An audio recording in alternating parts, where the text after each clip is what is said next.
తాకట్టులో ఉన్న బంగారాన్ని విడిపించి ఆ రోజు ఆన్లైన్ రేటుకే మేము కొంటాం. Sharma gold company. నమస్తే గురుగారు. శ్రీమాత్రే నమః. గురుగారు, ఈ నెల 18వ తారీఖున మనకి పాక్షిక చంద్రగ్రహణం అని వింటూ ఉన్నాం. మరి దీని యొక్క ప్రభావం ఏ విధంగా ఉంటుంది?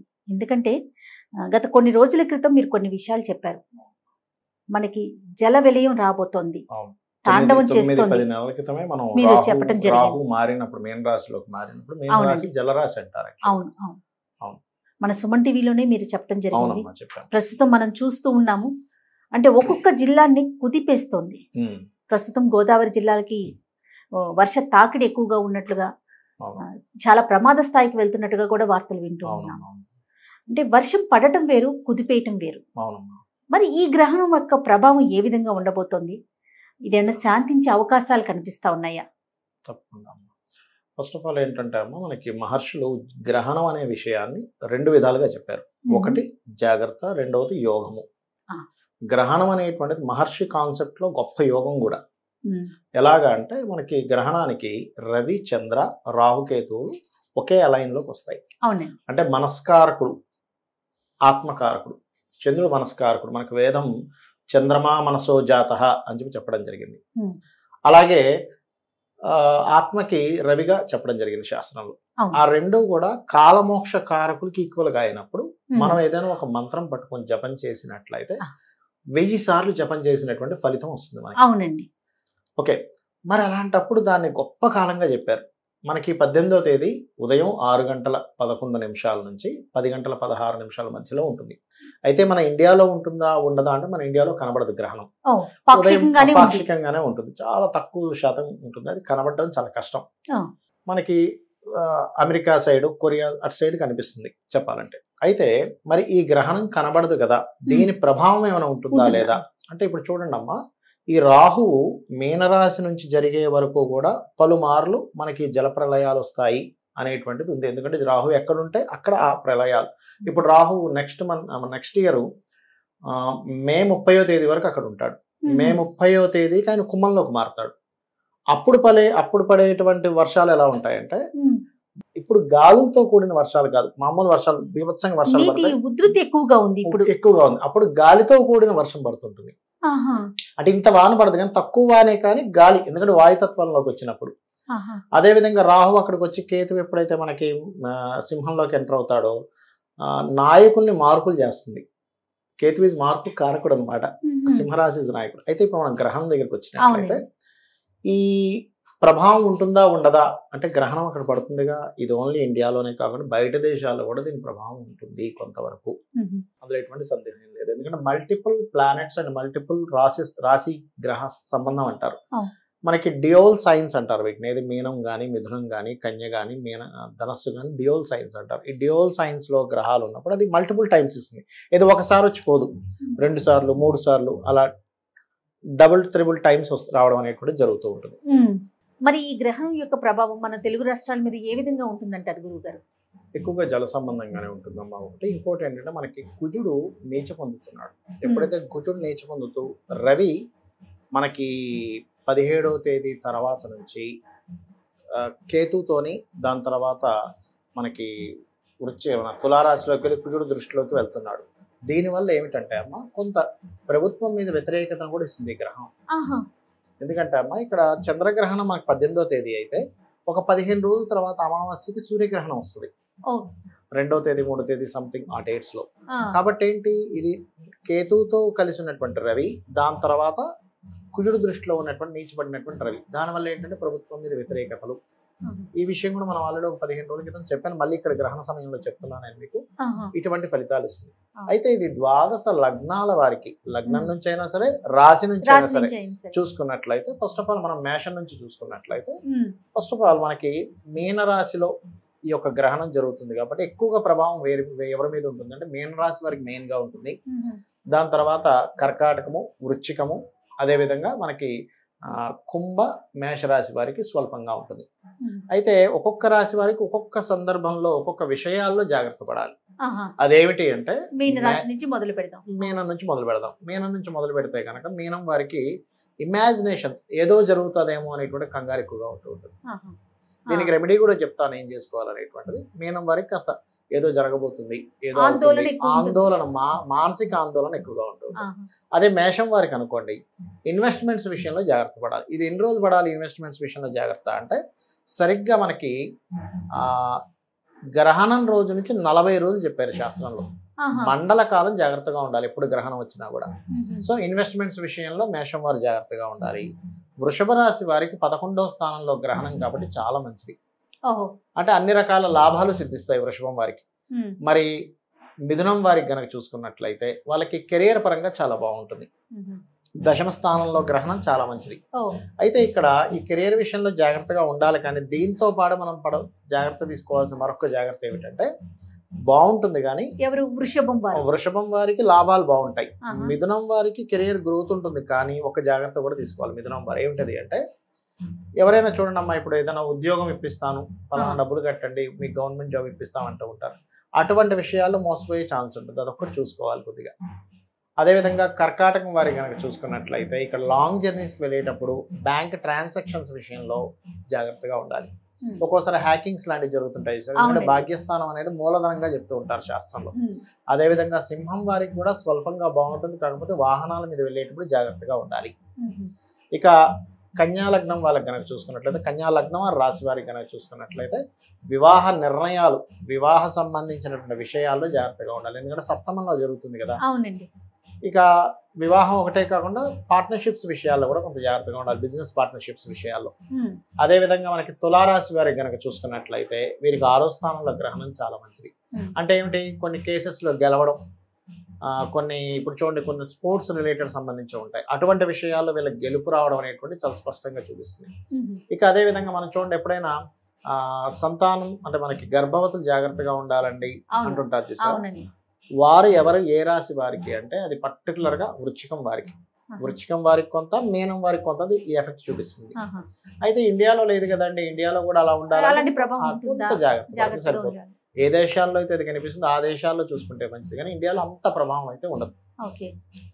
అదేవిధంగా ధనస్సు వారికి కనుక చూసుకున్నట్లయితే, వీరు 4th హౌస్లో గ్రహణం అయినప్పుడు ఏమవుతుందంటే, వీళ్ళు ఏదైనా గృహం సంబంధించిన ప్రాపర్టీ రిలేటెడ్ సంబంధించిన విషయంలో నిర్ణయాలు తీసుకునేటప్పుడు జాగ్రత్తగా తీసుకోవాలి. 40 రోజులు. ఇప్పుడు మీరు చెప్పిన మంచి చెట్లన్నీ కూడా ఒక 40 రోజుల ఎగ్జాక్ట్లీ.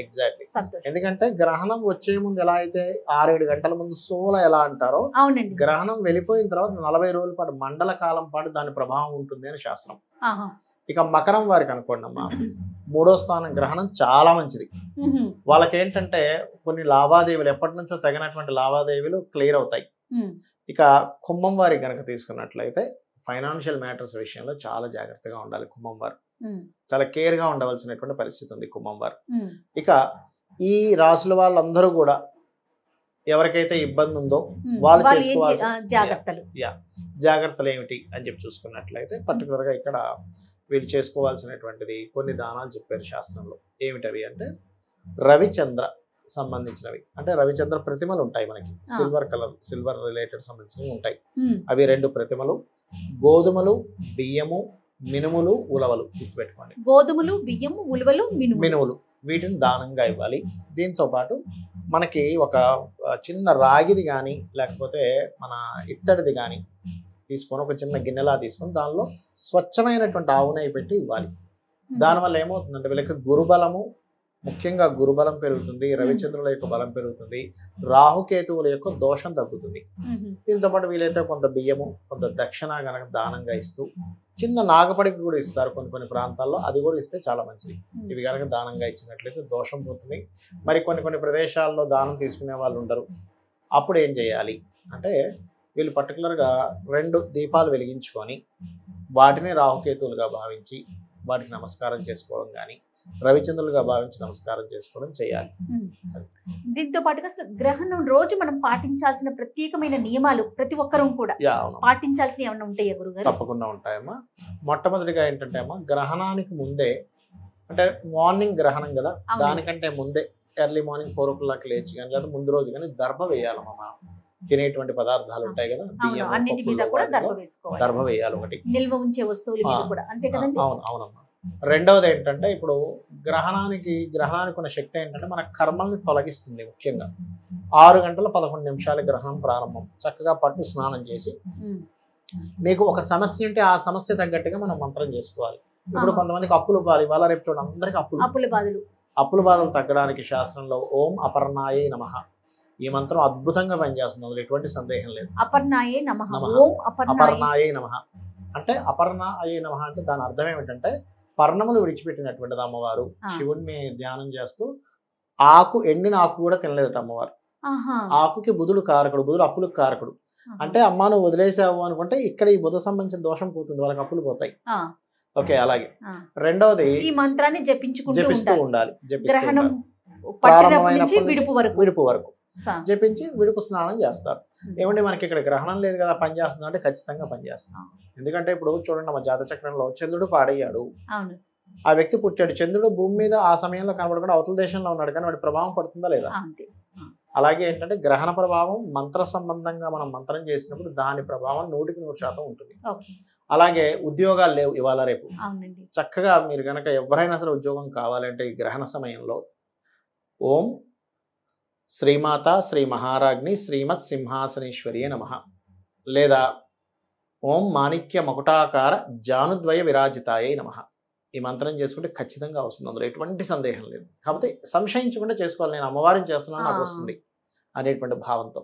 ఇక మానసిక ఒత్తిడి ఎక్కువగా దీనికి సంబంధించి ఏదైనా మంత్రం? 2 ఉన్నాయమ్మా, ఇంక చాలా ఉన్నాయి బట్ 2 చెప్తాను. ఓం మనస్విని నమః అనే మంత్రం ఒకటి, లేదా మనకి చూడండి అమ్మా అష్టమీ చంద్ర విభ్రాజ అలికస్థల శోభితాయే నమః ఇది బ్రహ్మాండంగా పనిచేస్తుంది మానసిక దీనికి. అలాగే టోటల్ లలితాసహస్రనామాలు యూట్యూబ్లో ప్లే చేసుకుంటూ ప్రాణాయామం అంటే ఎలా అంటే దీనికి ప్రాణాయామానికి కూడా ఒక పద్ధతి చెప్పారు శాస్త్రంలో. ఇప్పుడు ఒక ఎగ్జాంపుల్ లలితాసహస్రనామాలు ఉన్నాయి. ఓం శ్రీమాత శ్రీ మహారాజ్ని శ్రీమత్ సింహాసనేశ్వరి అన్నాం, అప్పుడు పీల్చుకున్నాం, మూసామనుకోండి. చిదగ్నికుండ సంభూత దేవకార్య సముద్యత ఉద్యద్భాను సహస్రాభ చతుర్బాహు సమన్విత మూసాం. మళ్ళీ ఓపెన్ చేసినప్పుడు 3 శ్లోకాలు అయ్యేలాగా, ఒక శ్లోకం పీల్చుకొని 2 శ్లోకాలు బ్లాక్ చేసి 3 శ్లోకాలు వదలాలి. 1:3 రేషియోలో చేయాలి ఇప్పుడు కూడా ప్రాణాయామం. అంటే పీల్చుకునేటప్పుడు 1%, బ్లాక్ చేసినప్పుడు 2, వదిలేటప్పుడు 3, మళ్ళీ తీసుకునేటప్పుడు 1. అలా చేస్తే మీకుండే రోగాలు ఖచ్చితంగా పోతాయి. పాపకర్మలు మనకి శాస్త్రం ఏం చెప్తుందంటే ప్రాణాయామం రోజు ఎవరైనా అరగంట సేపు కనుక చేయగలిగితే వారికి 3 జన్మల పాపాలు పోతాయట. శాస్త్రంలో ఉన్నటువంటిది ప్రామాణికమైనటువంటి విషయం ఇది. అదే విధంగా మనకు కొంతమందికి రోగాలతో ఇబ్బంది పడుతూ ఉంటారు. ఓం సర్వవ్యాధి ప్రశమని సర్వ మృత్యు నివారిణి అగ్రగణ్య అచింత్య రూప కలికల్మషనాశిని నమః చేయాలి. ఖచ్చితంగా వాళ్ళకి రోగాల నుంచి బయటపడడం జరుగుతుంది. ఇలా 1, 2 అని కాదు, ఫైనాన్షియల్ ప్రాబ్లమ్స్ ఉన్నాయనుకోండి ఓం సంపత్కరీ సమారూఢ సింధుర వ్రజ సేవితాయే నమః ఇది చేసుకున్నట్లయితే ఖచ్చితంగా బాగుంటుంది. ఇవే కాకుండా నారాయణ మంత్రం చేసుకోవచ్చు. ఓం నమో నారాయణాయ, ఓం నమః శివాయ, సులభ మంత్రాలు, పంచాక్షరి మంత్రాలు. ఆహార నియమాలు ఏమైనా పాటించాలండి? ఆహార నియమాలు అంటే సర్వసాధారణంగా ఇది ఎర్లీ మార్నింగ్ వస్తుంది కాబట్టి ఎలాగో మనం అంత పొద్దున ఎవరు తినరు. సహజంగా ఏంటంటే 5-6 గంటల ముందే భోజనం కంప్లీట్ చేయాలంటారు కాబట్టి ఎలాగో మనం ఆ టైంలో తినం. అయిపోయిన తర్వాత తినడం మంచిది. ఇప్పుడు చాలా మంది అంటారు ఏమండి మా పిల్లవాడు మరి స్కూల్కి వెళ్తాడు కదా తినకుండా వెళ్తే ఎలాగా అని అంటారు. కొంచెం ఓపిక పట్టమని చెప్పండి ఉండగలిగే వాళ్ళైతే. లేదంటే కుదరదు అనుకున్నప్పుడు తినేటప్పుడు క్రీమ్ అచ్యుత అనంత గోవింద అనుకుంటూ తినమనండి. శాస్త్రంలో దీనికి ఏమిటంటే మనం కూడా నిత్యము కనుక క్రీమ్ అచ్యుత అనంత గోవింద అనుకుంటూ తింటే ఆ యొక్క ఆహారం ఔషధంగా మారుతుందట. తినేటప్పుడు పచనం చేస్తుంటాం కదా, క్రీమ్ అచ్యుత అనంత గోవింద అనుకుంటూ తిన్నారనుకోండి ఆ వ్యక్తి ఏ టాబ్లెట్ వేసుకోకుండానే రోగాలన్నీ నయమవుతాయి. అద్భుతమైన విషయం కదండి. ఆహారం ఔషధంగా మారటం అంటే దానికి మించి ఇంకే ఉంటుంది ప్రస్తుత కాలంలో. తప్పకుండా ఇలాంటి మంత్రాన్ని మనం పఠిస్తుండాలి. అయితే చివరగా ఇంకొక ప్రశ్న అండి, ఈ ప్రళయాల నుంచి మనం అంటే ఈ గ్రహణం తర్వాత అయినా ఏమైనా మార్పు వచ్చే అవకాశం ఉందా? తప్పకుండా మార్పు వస్తుందమ్మా. అయితే ఇక్కడ దీనికి ఒక సాధన ఒకటి ఉంటుంది. ఇప్పుడు రకరకాల ప్రాంతాల్లో ఉంటాము. రాహు ప్రభావం వల్ల ప్రళయాలు ఇంకొక 6 months వరకు చూపిస్తున్నాయి, 6-7 months వరకు. మరి దీని నుంచి బయటపడ్డాం అలాగా శాస్త్రంలో ఒకటి చెప్పారు. వరుణుడిని పూజించాలట. వరుణుడే కదమ్మా వర్షం కదా, అంటే నీకు ఎటువంటి ప్రమాదం లేకుండా వరుణుడు చూసుకుంటాడు. దీనికి షట్చక్ర సాధన చేసే వాళ్ళు ఏం చేస్తారంటే వం అనే అక్షరాన్ని మనకి స్వాదిష్టాన చక్రం మీద వం వం వం అనేటువంటి సాధన చేస్తారు. అప్పుడు వాళ్ళకి వం సాధన కనుక ఎవరైతే చేస్తారో స్వాదిష్టాన సాధన ఎవరైతే చేస్తారో వాళ్ళు ఇప్పుడు చూడండి ఇలా చూస్తే ఇక్కడ జలం పడుతుందని చెప్పగలుగుతారు. జలసిద్ధి కలుగుతుంది వాళ్ళకి. ఆహా. జలసిద్ధి కలిగిన వ్యక్తికి జలం వల్ల ఇబ్బంది రాదు. పూర్వం రైతులు చేసేవారట వంశాలు, ఆహా. అంటే వాళ్ళకి వర్షం పడాలనుకున్నప్పుడు పడేది కొంతమందికి, కావాలనుకున్నప్పుడు అంత అలా. సాధన ఉండేది. ఉండేది. పంచభూతాల మీద పట్టు సాగించేవారు వాళ్ళు ఒకప్పుడు. అలా చేయగలిగితే కనుక కాస్తంత ఉపశమనం లభిస్తుంది. వరుణ యాగాలు చేయడము ఇట్లాంటివి కొన్ని టెంపుల్స్ లో చేయగలిగితే బాగుంటుంది. ఓకే. ప్రపంచ దేశాల మీద అంటే మన దేశం కన్నా కూడా ఇతర దేశాల మీద ప్రభావం అనుకుంటున్నాం కదా, ఉంటుంది. అది ఎలాంటి ప్రభావాలు, అంటే మంచి ప్రభావాల దుష్ప్రభావాలు ఉన్నాయి? ఒకటమ్మా, ఎప్పుడు కూడా ఏంటంటే జల సంబంధించినటువంటి వాటిల్లో రాహు ఇచ్చేటప్పుడు ఎప్పుడు కూడా జల సంబంధంగానే ఇస్తాడు. ఇంకా అక్కడ మంచి అనేటువంటిది ఉండదు. మంచి అనేటువంటిది ఎప్పుడు ఉందంటే క్రోధినామ సంవత్సరం అయిపోయిన తర్వాత నెక్స్ట్ ఏదైతే ఉందో అది ధన అభివృద్ధిని ఇచ్చేటువంటి సంవత్సరంగా చెప్తారు. అది ఖచ్చితంగా మంచి. ఎందుకంటే మన రాష్ట్రాలతో పాటు మన దేశం బాగుండాలి, దేశంతో పాటు ప్రపంచం అంతా బాగుండాలి. అదే కదా మనం ఎప్పుడు కోరుకునేది. మన సనాతన ధర్మం మనకి నేర్పించింది అది. ఎగ్జాక్ట్లీ. చాలా సంతోషం గురుగారు. నమస్తే. శ్రీమాత్రే నమః.